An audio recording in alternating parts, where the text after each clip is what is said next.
Hey guys, I got a question for you. Tell me, does this ever happen to you?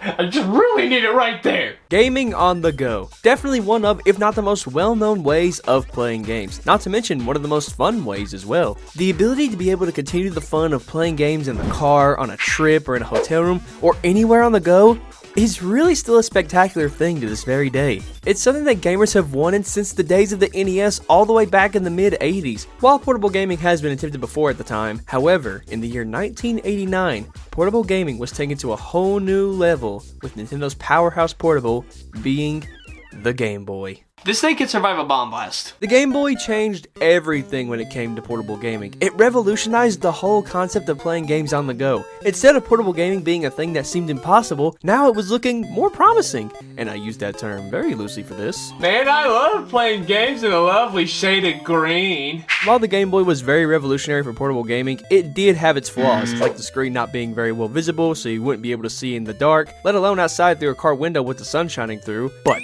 the Game Boy did do a lot of good for the time, and eventually as time went on, more handhelds would come from not only Nintendo, but other companies as well. Now, while playing these portables are great on the go and tons of fun, but let me ask you this. Have you ever asked yourself, what would it be like to play these portable experiences on a TV? The idea of playing console games on the go has been an idea since somebody was playing Mario in the mid-90s and said, if only. But nowadays we have a number of ways for us to play console games on the go, thanks to games being available via subscriptions, or a console game receiving a port to handhelds, whether it was a port released years later after the console release, or released digitally on something like the eShop, for example. Also, with the Nintendo Switch, you can pick up a copy of that game for the Switch and play it either docked or on the go. However, while you can play that game on the go, you will be having a less great experience since the Switch is more underpowered to the current gen consoles like the PS5. But I have played and seen some Switch versions of games that look just fine on the Switch compared to the main console counterpart, so it really just depends on what game and what company it's from at the end of the day. Either way, when it comes to playing console games on the go, we pretty much are doing what kids in the 90s could only dream of. But as cool as this is that we got the ability to play some of our favorite console games on the go, however,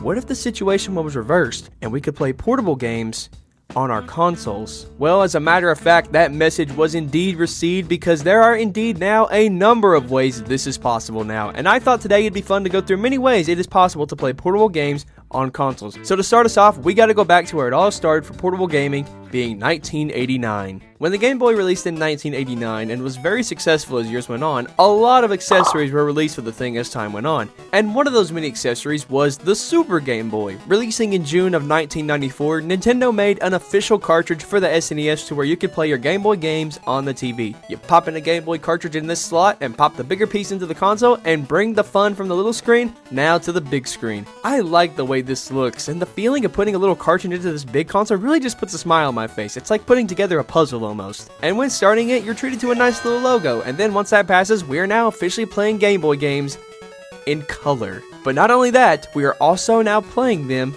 on the TV. And oh my gosh, this is so cool. Even though I only have the two games that my stepmother had with her Game Boy that I got from her as a hand-me-down when I was 14, it's still cool playing these two games in color and on a TV. Sure, I already own Tetris on the NES, and while if I'm feeling Tetris, I'll probably just play this, but it's still really cool just to play the Game Boy version that made Tetris so popular. And of course, I also have Super Mario Land as well, one of the most iconic Game Boy games out there alongside Tetris. And now, we can play this on the TV alongside other Mario games too. This thing is really cool. While nothing too big, I'm sure kids in the 90s went nuts over this thing back then. Having your Game Boy games playable on the TV had to have been the coolest thing to come out. Not only can you just play the Game Boy games on there, Nintendo went the extra mile and you can even customize your border for the games too. If you hit the top triggers on your controller, you'll open a menu and you can change your border, swap the button mapping, and do some drawing and all sorts of stuff. I tried out the drawing tactic, but me personally, I just love the Game Boy border because I like the way it looks. Also, if you just turn it off, it looks like this.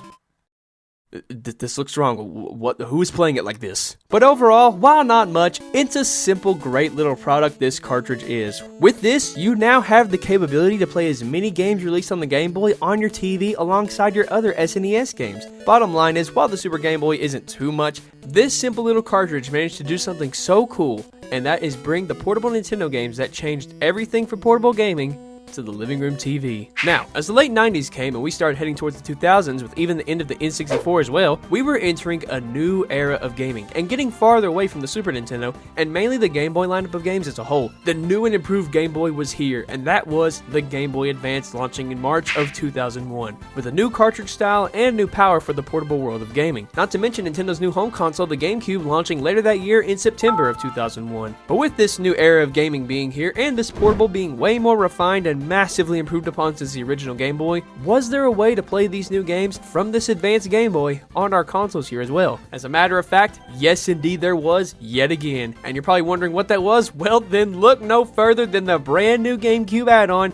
the Game Boy Player. Much like the Super Nintendo, the GameCube also allows you to play Game Boy games on the new Nintendo console, with the exception of now being able to play Game Boy Advance games on this thing alongside older Game Boy games as well. The GameCube was really well involved with the Game Boy Advance in this console's lifespan. In some games, you can involve your Game Boy Advance by hooking it up to the console, and in some games, you can transfer stuff over. And when Nintendo released this add-on for the GameCube, it was just another great way to have support for the Game Boy Advance. Now, unlike the SNES, there isn't a cartridge for the GameCube. Instead, we have more of a fun little console add-on thing going on here. Pretty much what you do is you pop off a little piece of the GameCube on the bottom, and then you attach the Game Boy Player right down on the bottom, nice and easy. But then to keep it in place, you screw it on from the bottom with these screws that are attached to the player. After that's done, you then insert the GameCube Game Boy Player disc, pop it in, and then insert the Game Boy game of your choice, and now you're playing all the Game Boy Advance and Game Boy games you want, now on the GameCube. And you are pretty much having the same amount of fun that you would have on the SNES, but now on the GameCube. And you have Game Boy Advance games available now too. This does kind of take the upper hand here for the obvious reason of Game Boy Advance games being available here. It's just really fun with the more options here of a wider library of titles. Similar to the Super Game Boy, the Game Boy Player has a little options menu as well. Press Z on the GameCube controller and bam! You got some returning and new options for this. Some of them are kind of the same with the Super Game Boy, like you have different borders that you can select around the games,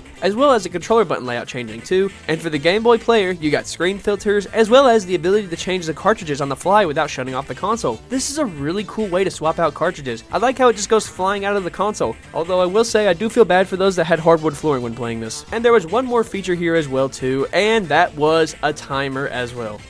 What was this for? All in all, while not too much to bring to the table here for this, but at the end of the day, the Game Boy Player does exactly what it's supposed to do. A way to play Game Boy games yet again on the TV. It gets the job done, and I really love playing games on this. Mainly the Game Boy Advance games with this, because the regular Game Boy games coloring looks a little weird to me on here, and I mainly just prefer the way they look on the SNES instead. I love the Game Boy Player. It's something I would have loved on the portable games I grew up on. I didn't grow up in the era of the GameCube when I was a kid, so I missed out on this. But seeing it now here, it's so dang cool. But toward 2016 and early 2017, I went on an early 2000s GameCube era binge and collected all the Sonic games for the GameCube and played most of the Nintendo games from this era, like Game Boy Advance games on my DS Lite. And when I found out you could play these Game Boy games on the GameCube, it was so cool to me, and it still is. As much as I love playing the Game Boy Advance games on my DS Lite, when it comes to playing these Game Boy Advance games, most of the time, I mostly enjoy using the Game Boy Player. It's such a cool product for wanting to play these games on the TV. While I currently don't own too many Game Boy or Game Boy Advance games at the moment, I do plan on collecting more games for these portables in the future. I want to collect some of the Mario games, maybe start playing the Pokemon games of this era perhaps, and finish off the Sonic games of this console too. And heck, maybe one day even pick up sorts of other games on this console as well too. I really want to build more of this Game Boy library. All in all, these two things right here really did their job well at allowing us players to get the ability to play Nintendo's fantastic Game Boy games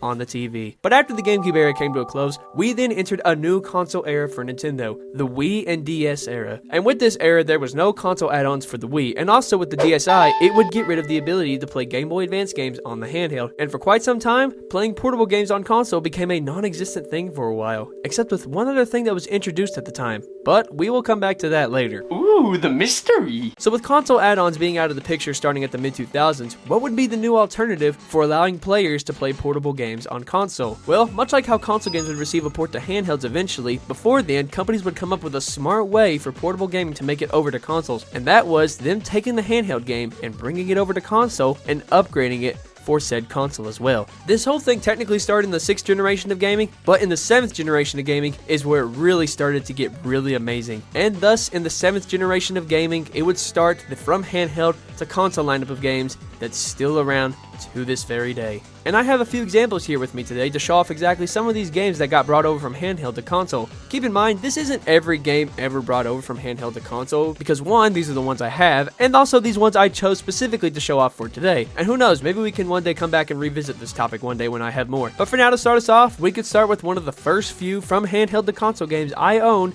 being the God of War Origins collection for the PS3. The God of War franchise in the PS3 era was one of the greatest times for the franchise. There was the finale of the series with God of War 3, as well as the HD ports of 1 and 2 available on here, not to mention the amount of crossovers Kratos had on other PS3 games and PSP games too. But one of the great things that came from the PS3 era of God of War was the Origins collection released for the PlayStation 3. This collection consisted of the 2 PSP prequel games being God of War Chains of Olympus and Ghost of Sparta, being brought over to the PS3 in one package. But whenever it came to releasing a God of War collection on the PS3, these games aren't just ported over.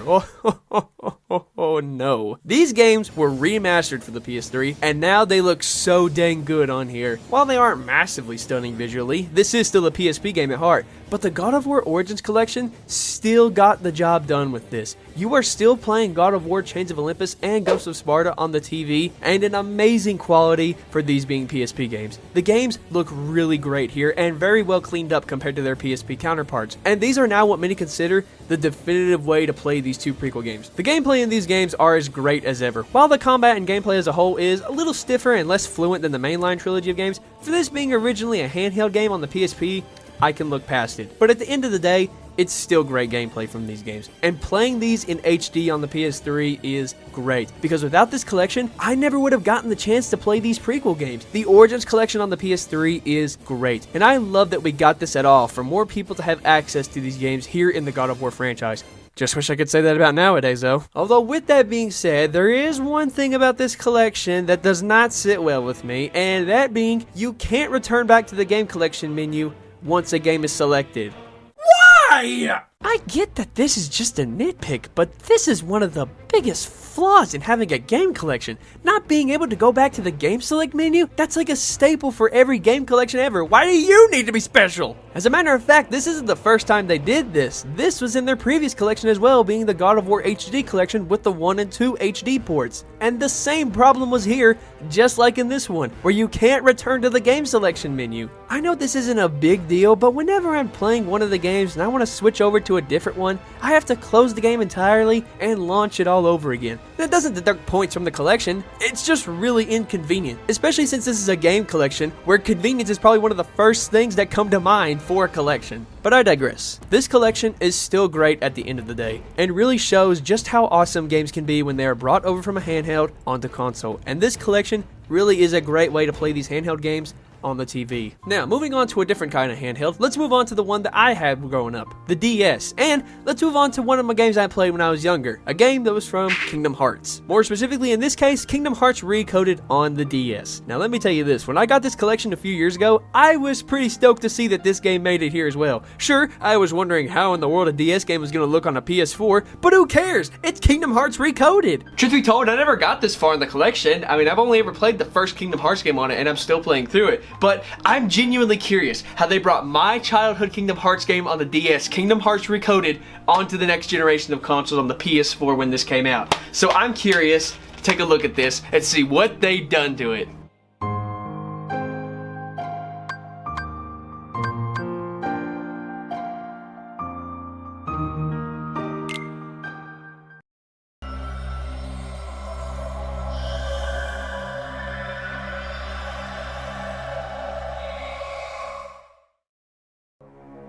See, Dale and I found a way to rewrite Sora's data. Oh! Moving on from that, let's talk about some of the games that Nintendo has brought over now. One of them being a port of Luigi's Mansion Dark Moon. Now this port is much like the previous example with the God of War collection, that being when it was being released, Nintendo upraised the game for bringing it over to this console. This game originally released on the 3DS back in March of 2013, and was a great follow-up for the Luigi's Mansion series. While many classify this as the weakest Luigi's Mansion game of the trilogy, I've always had a soft spot for this game. I love this game and I always have. It was the first Luigi's Mansion I ever got to play after hearing about the franchise so much in Super Smash Bros. Brawl, or even seeing old Mario plush videos from back then referencing Luigi's Mansion. So when I got this game back then, I remember being so excited playing a Luigi's Mansion game for the first time, and when I started playing it, out of all the 3DS games I had, this one was probably played the most alongside other games like New Super Mario Bros. 2, Sonic Generations, and Smash Bros. As well. But Luigi's Mansion 2 Dark Moon has remained one of my favorite games on the 3DS. So seeing years later that this game was getting its own port to the Switch was very exciting to me. And when playing, it's still Luigi's Mansion 2. Nothing has really been changed here other than a few controller related things. But other than that, you're pretty much playing Luigi's Mansion 2 on a console. And it's a lot of fun.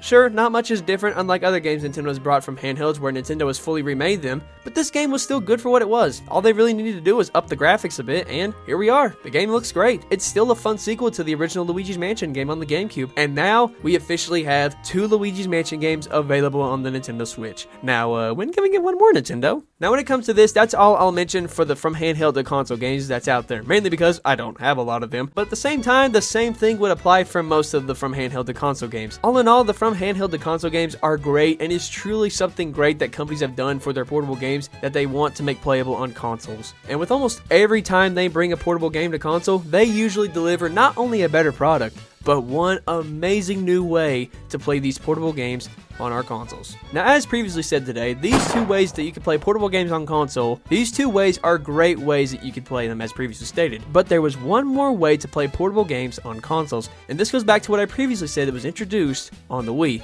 And that very thing that was introduced through the Wii era was the one and only, the thing that changed back catalog gaming forever, and that was Nintendo's very own Virtual Console. Playing older games on modern consoles is something that everyone loves. As we get farther and farther away from console eras like the GameCube or PS2, and other older consoles as well, having these games available on modern consoles is really nice to have, which in that case, most companies will port their games to newer consoles in order for us to have access to them now, even though they hardly do it nowadays. But one thing that came from this idea of allowing games playable on newer consoles really went to a new level with Nintendo's next console for the 2000s. When the Wii was revealed back in the early to mid 2000s, Nintendo revealed that GameCube games would be backwards compatible with it. Not only that, but when Nintendo announced this, they also announced that the Wii will have compatibility with all the consoles from before: NES, SNES, N64. It was all here, packed in what they dubbed a virtual console. This meaning that you could play the new Wii titles that was released and play your old GameCube games and download the games from Nintendo's consoles from before was truly an amazing thing. And of course, when the Wii launched in 2006, when you boot up the old Nintendo Wii shop,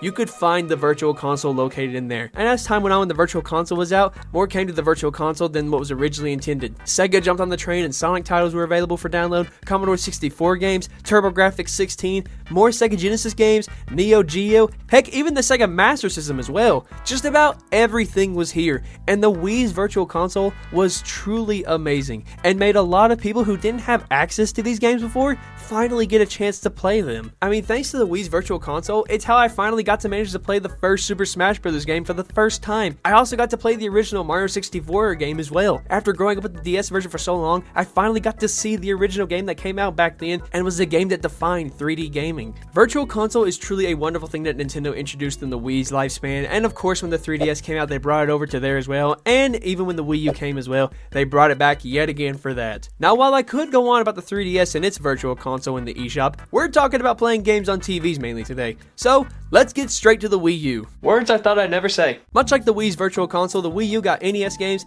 SNES games, N64 games, and of course, how could we forget the one and only, one of the best consoles that Nintendo could ever have available to the brand new virtual console on the Wii U, and that is TurboGrafx 16. But not only were those consoles available on the Wii U virtual console, but we also got the reveal of Game Boy Advance games and DS games available to play on the TV. This was amazing to see. Sure, Game Boy Advance games are playable on the TV before with the Game Boy player on the GameCube, but seeing them here again is really nice to see. And of course, having the DS games here as well was a great idea from Nintendo. Seeing my childhood portable games available to buy from the eShop and playable on a console is so cool. It was so cool that I knew that they were here and I didn't even buy them, and now it's too late! Dang it! Sure, I've heard things like the DS games are a little annoying to deal with on here, mainly because of the wide options of the screen displays and whatnot, but having the ability to play games like Mario Kart DS or the first New Super Mario Bros. Playable on the TV is so cool to me, and I don't know why. I think it might be because I've grown up playing these games on a handheld looking only down at them on this little tiny screen. Now getting to play them on a big screen and with a controller is such a neat little thing. While the portable virtual console library wasn't too big, it still had a decent lineup of games available for us to play on here. Even though the eShop has shut down now and I can no longer buy these games for myself, I'm sure I definitely would have enjoyed them if I bought them. Wait, what do you mean there was no Sonic Rush? Bottom line is that Virtual Console was an amazing application Nintendo has introduced and was something that was a great way for playing old games on newer consoles, whether it was an older console or it was from a handheld. And too bad Nintendo got completely all greedy in the Nintendo Switch era and now they butchered it all up. What the heck happened here, Nintendo? So let me get this straight. You had a great way for us fans to play your older games on your new consoles by downloading them off the eShop, and we got a good way to play them on modern consoles, and you get some money off it, and then for your new console that was going to be a home console and a handheld in one, and you announced there will be no virtual console for it, and instead you offer a new subscription service that lets you have access to these old games for a ridiculous amount of money and don't even release good games on the application.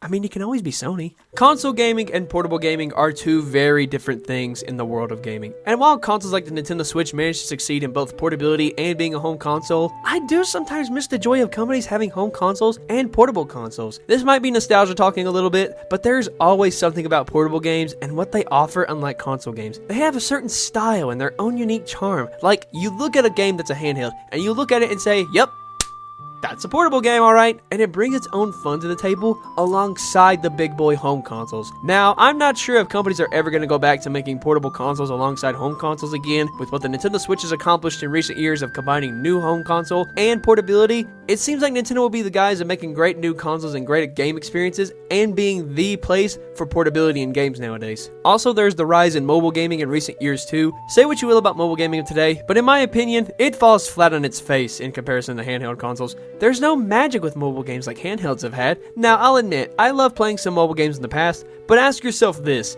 Would you really want to play a mobile game like Raid Shadow Legends on the TV, like how you'd want to play the Mario and Luigi RPG games? I don't think so. And it's perfectly fine if you do, but me personally, I don't think a mobile game compares to handheld games at all. With that said, this video is sponsored by Raid Shadow Legends. While we might be done with the world of portable gaming with consoles like the Nintendo Switch, and even now with the Steam Deck as well, I'll still love these little guys right here. The feeling of these games being only on this little device, and maybe one of these might be able to be playable on a TV, is such a cool feeling that I don't think can be replicated. The portable games of the past each had their own magic and fun to offer, and I'm going to miss companies putting out portable games alongside the big console releases. While again, we are probably done with the whole portable console era of gaming, I'll still always treasure the joy of having these portable games as time goes on. Now, with all that said and done, tune in next time for us to take a look at console games on portables. Okay, maybe not.